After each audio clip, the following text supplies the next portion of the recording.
I just came across something. The cognitive theory of aggression. So it's a theory about how and why people are aggressive and become aggressive. And at the core of it is that it's learned, it's reinforced, it's observed, and then it is structurally integrated into the life of people. So that's the cognitive approach, right? The cognitive theory of aggression. Then there's a psychodynamic approach, which is that people are just aggressive biologically.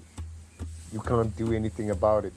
Some more, some less, some not at all. It's just in your genes. You're born like that, right?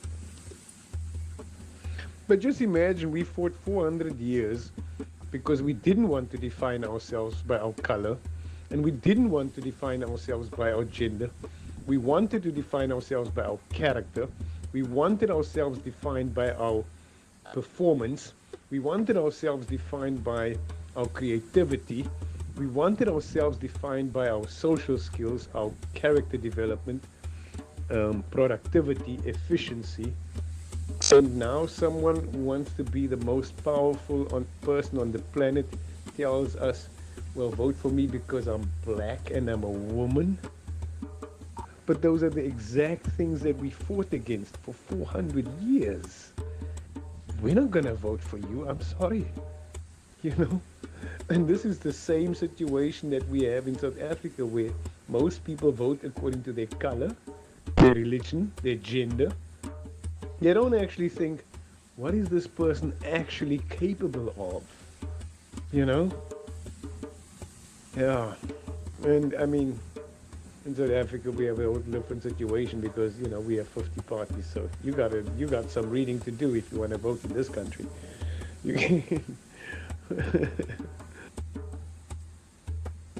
I mean, African mothers, black mothers, are the ones who don't vote statistically. If you look through all the, especially in Gauteng, they don't vote.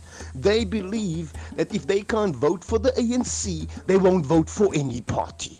And when you mention that to anybody of them, then they'll come up with excuses that the DA is a white party, that all the other parties are too small or colored, or they are racist towards blacks, they're not. All these nonsense excuses that they all got still from the apartheid system. The nonsense. Instead of just admitting, listen, we are free people. There might be a colored who's also interested in improving things for blacks. There might be a black person who's interested in improving things for coloreds. There might be a colored person who's interested in improving things for Indians. Instead of admitting that you simply don't know and you don't list to know because you want to sit on your prejudice and on your bias and on your ignorance, living in dirt, and want to blame foreigners for it because that's the easy way out. But any other thing would mean, oh, I'd have to inform myself, I'd have to read some books, I'd have to get knowledge from some updated stats of the situation in South Africa. How many foreigners are living here? Where are they from? What do they actually do here? You understand? No, I'm too lazy for that. I'm just going to sit on my ass, believe the apartheid lies and the post-apartheid lies, you know, and well, Ramaphosa is not helping me, so I'm going to burn this country down and I won't vote for him again. Like a damn child throwing a tantrum, not realizing you are a grown-ass adult with freedom and the ability to walk and read and write.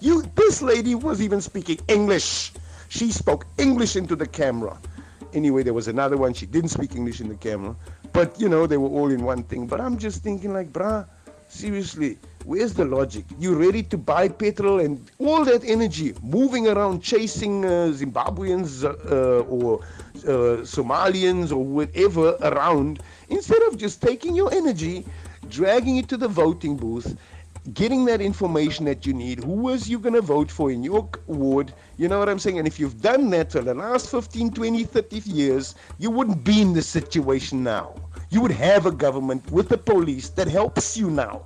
And the longer you continue the situation, the worse it will get. And what are you teaching your kids in the meantime? Oh, that it's good to beat on foreigners that you don't even know. But it's not good to vote for people you actually know.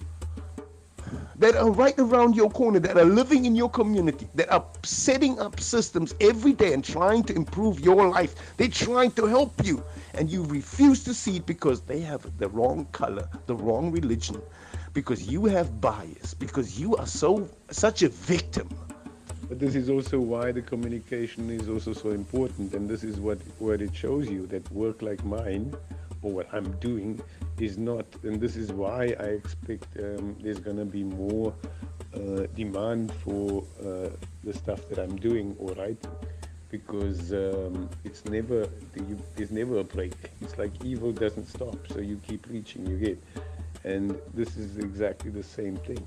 There's always idiots out there who are not going to vote, who's going to find excuses, who's going to encourage others from voting, who's going to block them, who's going to talk cuck, who's going to spread videos, who's going to make jokes. All needs to stop, you get, especially amongst the 15 to 25-year-olds or 18 to 28, whichever way you want to point it.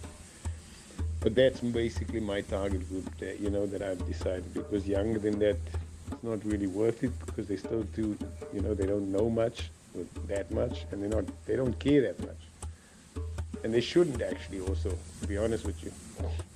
But from 15 upwards, you should look around your community and you should check out, hey, what are the rules? How do I get there? Why is it like that? And I can't change the rules, but then, think ahead, be ready. Oh, I can't register. If I register, I can't vote. Yes, that's how it is, bruh. So you must swap and whatnot.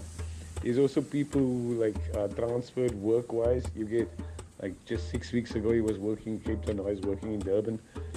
I don't know what happened to those guys either, because they registered, but they can't just, even if that's a holiday, they can't just go for that one day back to where they registered, you get what I'm saying? And then there's people on the oil rigs and this and that. Yeah, there's a lot going on in terms of that and vote counting, but that's all the responsibility actually of the IEC and also the people that we vote for. You get what I'm saying? This is exactly the point, why it's important to vote and why it's never done this work. There's always more to do. There's always something. Like this guy, if he had read my pages, and if you had read these links, you would also know this. You get what I'm saying? So right there is already more work to do. Basically what I'm saying, this is just the start, my bro. Know your Mzansi.koza is right at, it's not even at the beginning yet. You get? That's what I'm trying to say. So yeah, there's more to come. Let's wait the 14 days. I think it's what now? 2031. It's 12 more days till we see our president coming back. Whoever that will be, we'll see. We all hope it's not going to be the same guy, but most likely it's going to be the same guy. Sometimes you make a dent, sometimes you make a big crash. We'll see.